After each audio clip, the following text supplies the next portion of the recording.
Ako po dati nagsimula ako sa pagbebenta ng t-shirt. Yun ang unang-una ko naging negosyo. Nilalako ko lang yan sa mga kaibigan, kamag-anak, kapitbahay. Ang buhay namin sobrang simple. Simple in a way na hindi ko mako-compare yung buhay ko before and to now.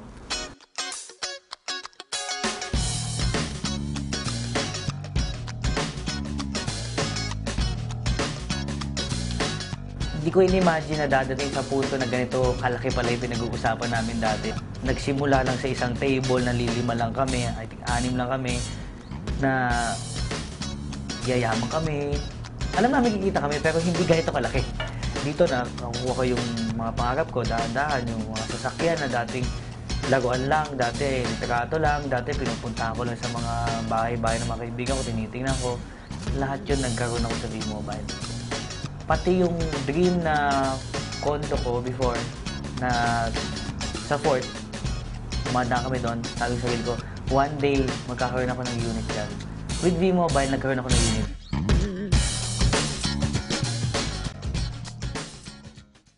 Siguro without V-Mobile, walang sasakyan, walang savings, walang masarap na buhay. Alam mo, maganda talaga dito, more than the money that we earn. I have time for my family, I have time for my daughter, I have time for my wife. Natuto ako sa buhay nung pumasok ako dito. Experience. Iba-ibang tao nakakausap. May mayaman, may mahihirap. Madami kang matututunan sa kanila. At ang dami ko naging kaibigan. Alam mo, number one, madami nagsasabi sa akin, si Piwi kasi, kaya naman kasi malaki kinikita niya kasi siya yung 01, siya yung mas taas. Alam mo, all I can say, hindi po posisyon ang nagpapayaman sa tao. Number one, attitude. Work hard and always believe in yourself. Be positive. Always be happy.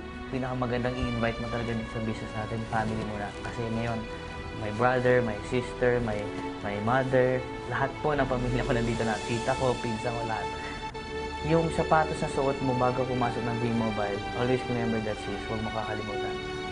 For V-Mobile, I wish more power, more blessings to come, and I always wish everyone, all the members of V-Mobile, we are all happy millionaires.